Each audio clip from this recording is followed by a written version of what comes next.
Welcome to the Customer Wins podcast, where business leaders discuss their secrets and techniques for helping their customers succeed and in turn grow their business. Hi, I'm Rich Walker, the host of the Customer Wins, where I talk to business leaders about how they help their customers win and how their focus on customer experience leads to growth. Some of my past guests have included Diana Cabrices Consulting, Michelle Feinstein of Salesforce, and Brian Edelman of FCI. Today, I get to speak with Dan Zitting, CEO of Nitrogen Wealth. And today's episode is brought to you by Quick, the leader in enterprise forms processing. When your business relies upon processing forms, don't waste your team's valuable time manually reviewing the forms. Instead, get Quick. Using Quick, you'll be able to generate completed forms and get back clean, context-rich data that reduces manual reviews to only 1 out of 1,000 submissions. Visit quickforms.com to get started. All right, today's guest is Dan Zitting, CEO of Nitrogen, a company focused on helping financial advisors grow through better client engagement. Dan's background is in enterprise software as a service businesses, particularly in governance, risk, and compliance software. He started his first company, workpapers.com. Wait a minute, we're in paperwork. Hold on. Which was acquired in 2011. He then led Galvanize, which grew into a leading GRC software company serving thousands of customers around the world and was ultimately acquired in a $1 billion deal. Dan spent much of his career building software platforms that help companies make better decisions and scale their impact. Dan, welcome to the Customer Wins. Thanks so much, Rich. It's really exciting to be here. I'm excited to talk to you and hear what's going on. For those who haven't heard my podcast before, I just love talking to business leaders about what they are doing to help their customers win, how they deliver great customer experience, and the challenges to growing their own company. So, Dan, I want to understand your business a lot better. How does your company help people? Yeah, so we help two primary groups of people. One, our actual customers are financial advisors, US-based financial advisors, and we help them in turn help their clients. And so we say our mission is to empower the world to invest and live fearlessly. And we do that by providing a set of tools to financial advisors that help them elevate or create these, what we like to call catalyst client moments. So we do that by helping a financial advisor have a really impactful conversation around a couple of different topics, risk, their investment choices, tax, et cetera, and do it in a way where it really makes the advisor look professional to in turn deliver great looking, super professional advice to their clients that help them live fearlessly. I love that. I love that concept of living fearlessly because finance has so many facets to the emotion of our lives, right? Do I have enough? Am I worthy of it? All the things that go with it. I want to take this to the financial advisor side, though, because as a consumer, and I've been a financial advisor, but as a consumer, you might think, oh, they know everything. They're perfect at their job. Why do they need your solution? Why don't they just have these abilities up front? Well, for a couple of reasons, I think there's, first and foremost, there's an awful lot of different types of clients out there in different types of situations. And I think it's hard for any one person, no matter how superhuman they are, to thoroughly research and provide a great deal of in-depth personalized advice across all of these different situations if you're going to manage a book that's actually big enough to run, to have a thriving and successful business, number one. But number two, a advisor may be amazing at having a conversation with the client about what they ought to do or creating spreadsheets. What we do is put that advice in a spectacular package that really makes the moment have impact. So I think it's about both of those things. It's both about helping the advisor get easier access to the right kind of advice at the right time with a really deep level of personalization, but also put it in a package, or, especially now as people are more and more expecting a digital experience, a digital touch point of some kind that helps the client see the professionalism, a visual representation of what the advice being explained is, so they can really internalize it and have that sort of moment that helps them grow fearless. Yeah, you guys produce beautiful presentations, right? I mean, nobody just wants to read a book and read all the words. Otherwise, we all would have read those books. I'm curious about something else. I've never really contemplated this until you started saying this. Do you think your product helps advisors grow their emotional intelligence with their clients? That's a really good question. I think I authentically think it does, because what we're trying to do is elevate that moment. So the more customized, more personalization is probably how we talk about it more often. But it really is, we invented something called the risk number. It's probably what we're most well known for, going back into our history. And that's really what the risk number does, is say, um, we all know how to talk about what markets are going to do in the long term, but how is this client feeling today or feeling in the short term? And how is the advice best going to land with them based on that sentiment or that where they are today? So we know what the long-term answer may be, but how do we meet the client where they are today based on, as you described it there, their emotional state or otherwise? Yeah, I just have to imagine, because your product is creating a level of automation to get the information, package it in a way that's consumable. But second, by making it consumable, you're having both parties, the advisor and the client, talk about it in meaningful ways. So I have to imagine that opens up the door for the emotion actually to be seen, and then for the advisor to feel it more and be part of it more versus just sterile, here's your numbers type of thing. Well, it does. That's right. And so there's the numbers themselves, which are great for creating a conversation. But what our software actually also does is sort of say, based on our history and having worked with tens of thousands of advisors over the years, we'll prepare for you a sort of a talk track or a set of talking points for consideration that say, hey, based on what we know about your client and, hundreds of thousands of other clients like them that we've seen over the years, these may be things that are worth talking about. And depending on who that client is, it may be about short-term state of the market. It may have nothing to do with the markets. It may have a lot more to do with tax. It may have to do with exactly the opposite. You've actually done really great, and you should be talking with them about their income planning and how to go spend some of your hard work. And so by, creating, maybe creating that, that talk track or that list of points will help, and an advisor who has a busy day every day and may only have a certain amount of time to prepare for this meeting to, help them open up their brain a little bit to here's some other areas that might be where the client moment gets elevated today based on who this client is and what's going on with them. I've been enjoying short clips of Dave Ramsey talking to people who call into his show. And the one I heard this morning was somebody calling in. It's like, okay, I learned how to save all my money, and now I don't know how to spend my money. And he's like, yeah, you've exercised only one muscle. You got to learn the other side, which is a fascinating thing. We're also focused on how do I build wealth, but finally you get to a point where you can use that wealth. And I used to have a client who wouldn't spend anything. And we told them, here's how you make new decisions. The next time you take a flight, it's first class. Next time you buy a car, it's the top end. Like, don't worry about these things. It's ironic. I've certainly known people, friends and family, who are the same way. It's like my own dad is probably a little bit this way. He owned a small business, ran it his whole life, 40 years, finally ends up retired. And he's a super tech guy, never had a financial advisor. And it's not like he has tons and tons of money, but I wish he had a financial advisor just to have that conversation with them about, hey, you did a pretty good job raising 2 kids. They're fine. Why don't you take advantage of what you built? And, where our software would come in and say, hey, look at based on this kind of income plan, even if 2000, or in his case, if 1986 happens again, it's not going to matter. You still need to go out and enjoy yourself a little bit, or at least a little bit more than you're willing to on your own.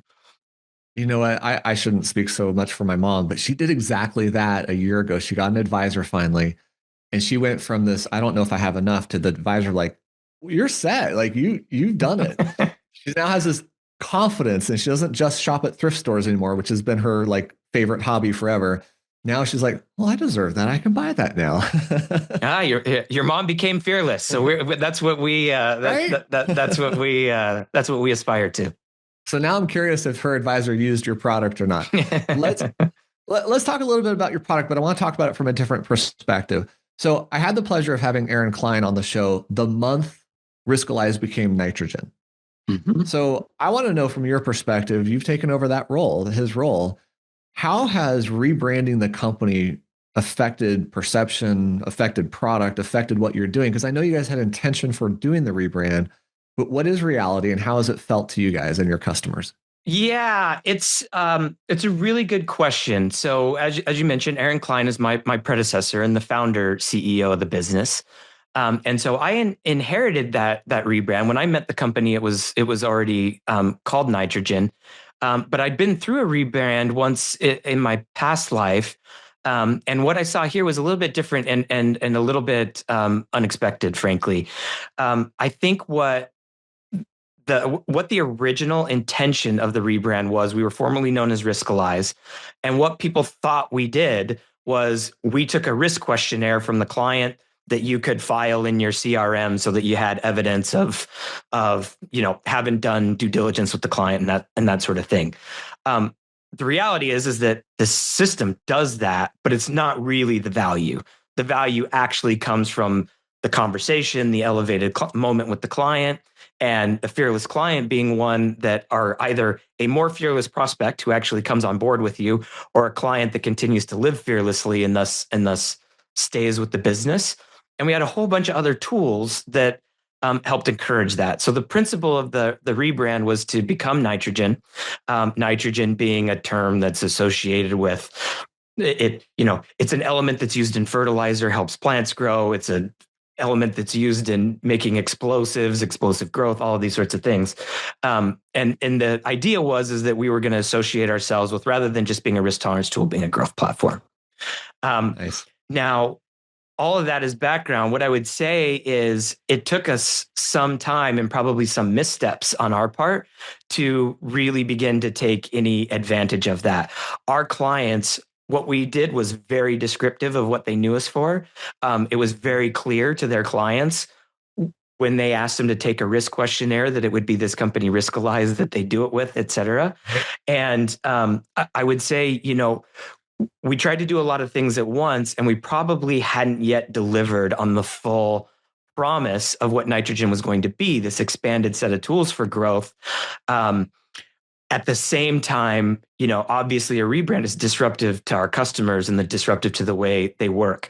So I would openly tell you that rebrand wasn't super broadly not our customer base wasn't super excited about that right out of the gate, and it took us some time to get past that and sort of repeating, improving, and reiterating that value proposition before I think it really started to do us some good.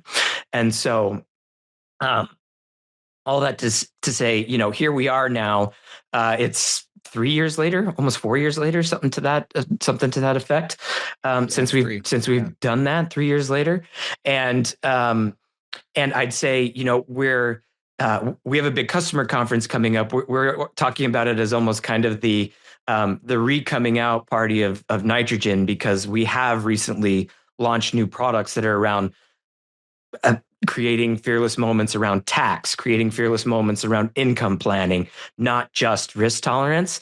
And so the platform really, really does offer that value proposition today. And we're still, though, 3 years later, reminding customers what it means to be Nitrogen, and just even that they need a growth tool, a sales enablement tool, as opposed to, the things we're more traditionally known for needing, like a CRM. It's ironic, right? Because Riskalyze is the perfect niche name. It says what it does. It got the point across. It grew accordingly, and then it outgrew its capability. So you had to rebrand, and it couldn't be called Riskalyze Premium or Plus or Enterprise. It had to be something new, like you said, right? It's that's right. I think there's a challenge in convincing people, or even making folks aware that a platform like this can be helpful. And I really do believe we had to go all the way to the top of that brand association to kind of explode the conversation enough for us to have space for the customer to hear that message. And then at the same time, hear us recommit to the promise that what you love us for, we're still the best, or we think we're the best in the industry at it. That won't change. We're just going to make sure that you can have just as an impactful a moment around these other topics, income tax, et cetera, as you historically have had around risk. Yeah. Okay. I'm a product person at heart. And I've had my company for 23 years. So we've been through a lot of evolutions, a lot of reinventions. And we're going through another one right now, which is hard and fun.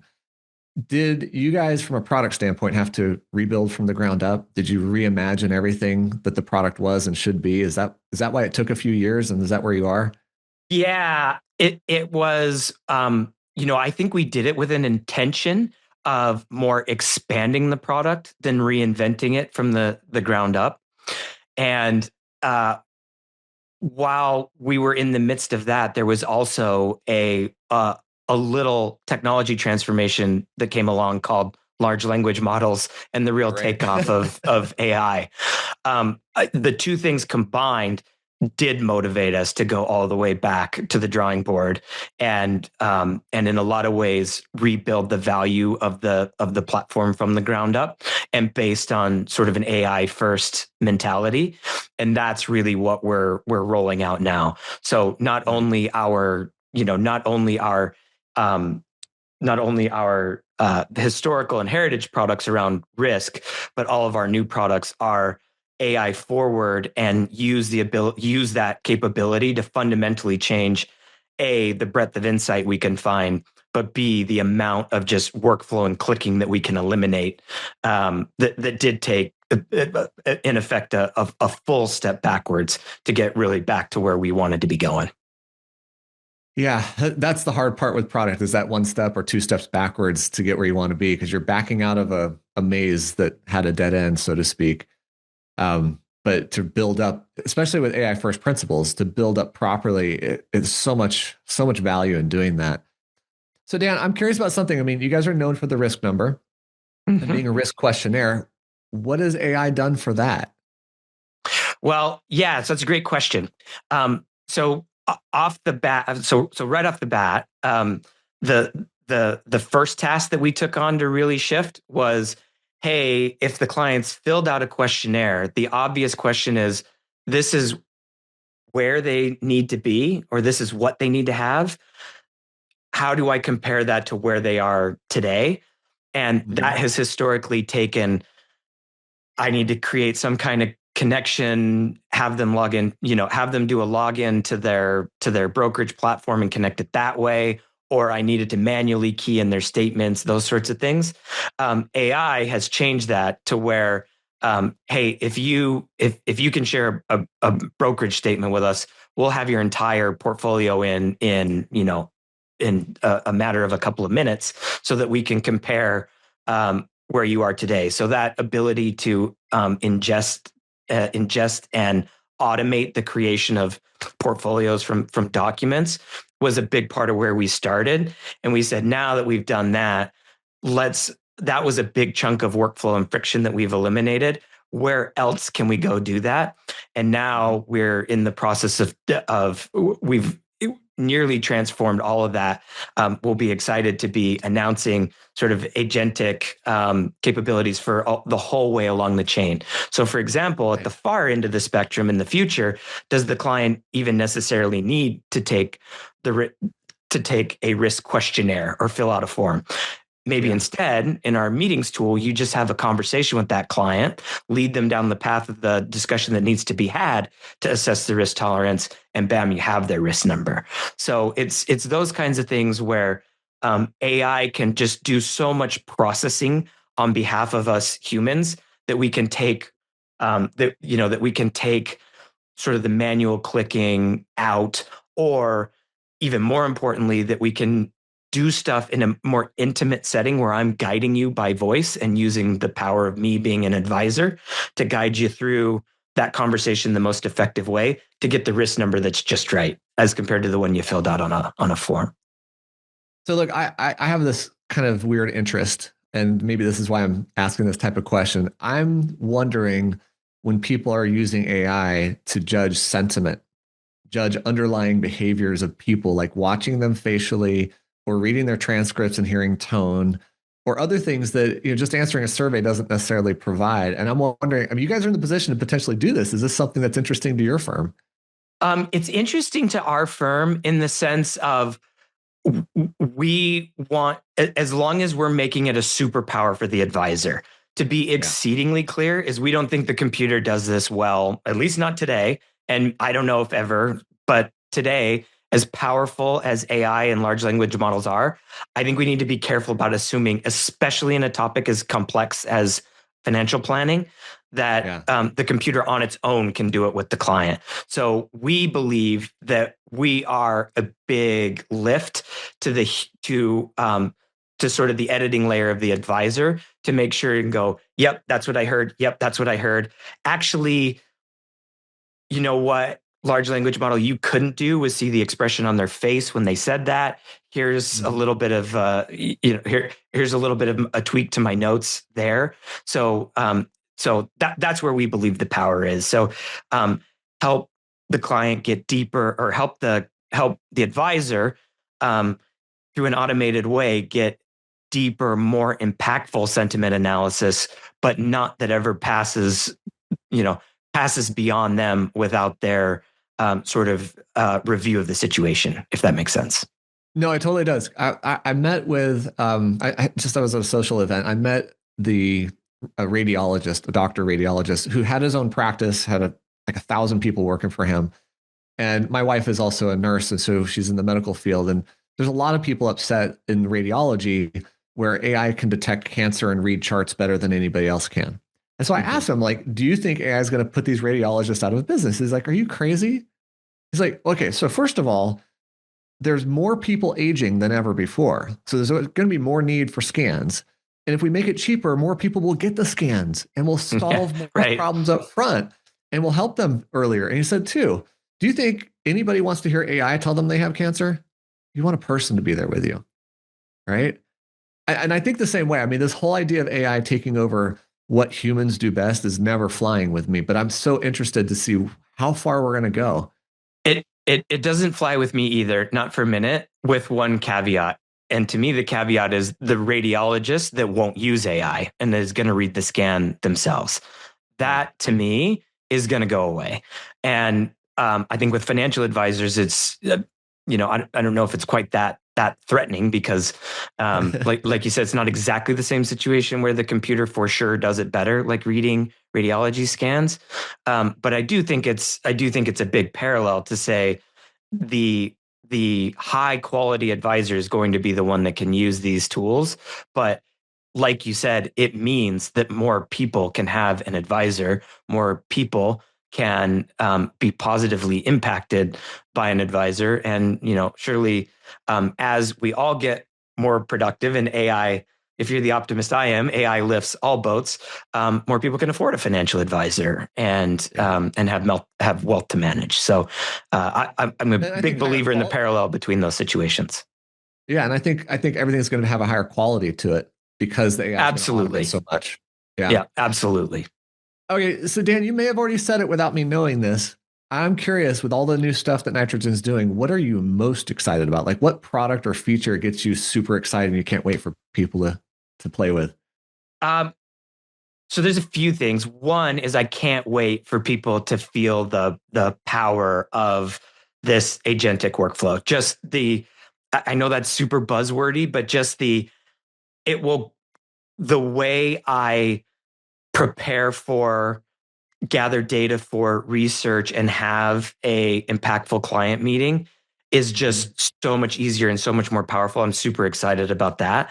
But what I'm actually I'm probably even more excited for is we've just launched our tax product, and to see it is that point where, to me, the software begins to feel magical, in the sense of all I have to do is hand load in my client's tax return. And not only do I immediately have 10 new things to talk to the client about that may not be tax advice, but are definitely tax education about where we should be taking our conversation and helping them be fearless about this person, he or she understands, is thinking about me from a tax perspective, and I'm thus less likely to get bitten, is really impactful. But on the other side of it too, just candidly, the insight for the advisor to say, I see dividends, rental property, interest from things that I didn't know about. Are you sure? Are you sure that I understand your full financial picture in the way that's going to optimize me being able to serve you? So I'm kind of thinking about this for myself. I mean, I don't think most advisors want to take on the tax side because they're not CPAs. It's not their core business. And they'll say, go talk to your tax advisor to get perfect advice on this. And even if I try to get the two of them to talk to, I feel like they really communicate and get the whole story. So is this bridging that gap? That is 100% the intent is, I'm exactly the same way. And, candidly, my CPA has no business giving me financial advice. Right. And frankly, I don't think they understand my financial future well enough to probably give me the best tax advice. And so unless I come prepared with a deep enough education on what I should talk to my CPA about, I'm probably going to get poor tax advice if I haven't prodded them in the right direction. What this does is absolutely give you the education and insight that comes from a financial and a planning perspective to make sure that I almost hate to say it this way, but that I can kind of corner my CPA into the right conversation that makes sure that they're really serving me, not just getting my tax return done, if I can put it that way. Yeah. I want to ask a question more internal to Nitrogen, because I view you as a more mature, sophisticated company in our space than most fintechs or especially the startups out there. And in your role as CEO, even, I'm wondering, how much do you lead product ideas and innovations, but how do you as a company come up with what you're going to do next and figure out these innovations? Yeah, that's a really good question. And it's funny because, like you alluded to, for me, 17 years, 18 years now in software. And I originally got into it entrepreneurially, which meant, like you, I was the product. Right. It was, my ideas were what became the product. And I remember watching the company evolve over the years to where, as we got bigger and more mature, there was always this debate inside the business about, well, I feel like we used to be an engineering-led company or a product-led company, and we're becoming a sales-led company. And I fought that debate for years about, well, how is that right? And then it kind of came to me, and it's like you realize, well, actually, we shouldn't be either of those things. We should be a customer-led company. We should be a market-led company. Well yeah. And I think what I've found I'd say in my last 5 or 6 years of doing this really is how to build internal incentives in a way where it sort of forces us to be customer and market led, and we align our incentive, or we align our engineering and R&D strategy to that, and then we align our go-to-market motions, our sales, our compensation incentives, et cetera, to that. And so I hope that's where we are today. And that if you asked what our customers have seen at Nitrogen change over the last 2 years, what I authentically hope they would say the answer is that we feel like we're listened to and being taken in a direction that is exciting to my business. Now, that doesn't mean that we necessarily say, give us your top 10 list and we work our way from number 1 down to 10, because we are uniquely good, we think, at product management and building software, just like our customers are uniquely good at being financial advisors. But it gives us a direction to pair with our excitement about technology and innovation to say, I hear you said X. We see Z going on with AI. If we build Y, the market will really change the way people in our market can operate their business. And so that's the goal. Yeah, no, I love that. It's really hard for customers to understand the balance that we have to choose in terms of what products we build, what features we have, et cetera, because there's only so many hours in a day and so many resources to deploy. And I share your sentiment about being customer led. I have had the same kind of debate of product led because I'm a product person and I love coming up with new ideas, but I also love hearing it from the customers. I get inspired more by customers than any other place that gives me inspiration on ideas. And frankly, our goal, my product owner said it to me yesterday or the day before, our goal for 26 is to actually get me out of being the only person coming up with the main ideas, right? Because I talk to the customers the most.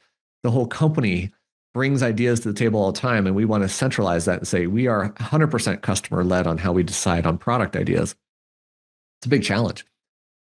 Yeah, we certainly use this analogy in the software business, but I think it's true about any business. Anytime you take on a new initiative or you act on a new idea, it's kind of like we've all, as business owners or business managers, we've got this backpack full of rocks that we're carrying around. And every time we act on a new idea, it's like you put a new rock in the backpack, right?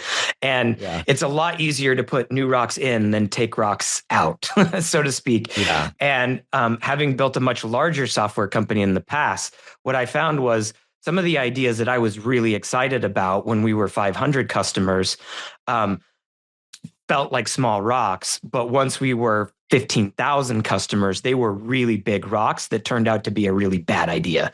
And I think that making that transition from being, and I do think it's important to be innovation led, but from being purely innovation led to saying, we're going to be creative. We're going to exercise our creativity, and then we're going to find cheap ways to validate and disprove the stuff we're excited about with customers in the market, so that we don't put in rocks bigger than we need in our backpack. Is what I've found to be, if that analogy makes sense, helpful in trying to exercise that.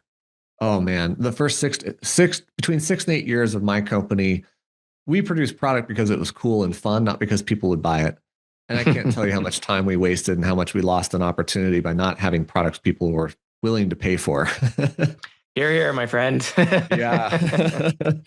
Dan, this has been awesome. And I have another question for you. But before I get to my last question, what is the best way for people to find and connect with you? So I'm on both X and LinkedIn as Dan Zitting. You can find me there. My email is dz at nitrogenwealth.com. Always happy to hear directly from the market. So happy to share my email there as well. But the real place to learn about us is nitrogenwealth.com, where you'll find all about our products and our events and how to get a hold of all of our people that can be even much more helpful than I can. Awesome. I love it. It's good to have a team. All right, here comes one of my favorite questions. Who has had the biggest impact on your leadership style and how you approach your role today?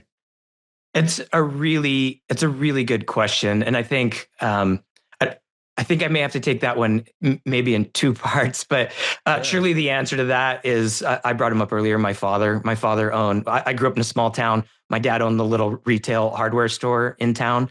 I worked there growing up for something like 8 years. And there's no doubt that just the experience of working with the experience you gain working with the public. I love anybody who's worked for McDonald's, was a waiter, waitress, worked in retail, those sorts of jobs when they were young. But my father was very much he was a get out on the floor. I put floor in quotes. Get out on the floor. That's where the customers are, as opposed to being in the back room, putting price tags on, or upstairs, planning out shelving or something. Like, just get on the floor and sell was sort of his mantra. And I think that has helped lead me to being customer centric in my leadership, hopefully.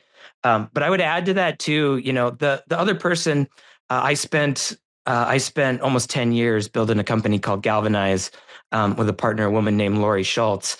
And I, as opposed to putting her in the category of mentor, I think I like to think of her as a great partner to me. Or for most of that time, she was the CEO. I was Chief Product and Strategy Officer. So she was kind of the operations, finance, discipline, how we build culture, lead teams. And I was kind of the product customer guy. And it created a really healthy tension between sort of that idea of go kill for the customer, great innovation, but do it in a way where the business can succeed. And so maybe through good times and hard times working with Lori, I really learned a lot about how to have a business, not how to have just a great product. Yeah, man, that's great. I love that.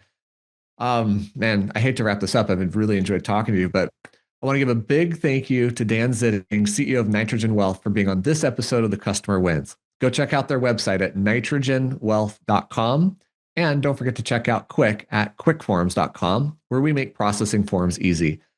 I hope you enjoyed this discussion. We'll click the like button, share this with someone, and subscribe to our channel for future episodes of The Customer Wins. Dan, thank you so much for joining me today.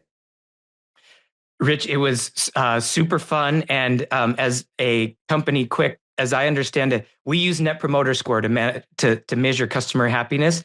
And from what I understand, you may be the one company I know of that has a higher score than us. So it's fun to talk with somebody who cares about customers, hopefully as much as we do. Thanks for listening to the Customer Wins podcast. We'll see you again next time, and be sure to click subscribe to get future episodes.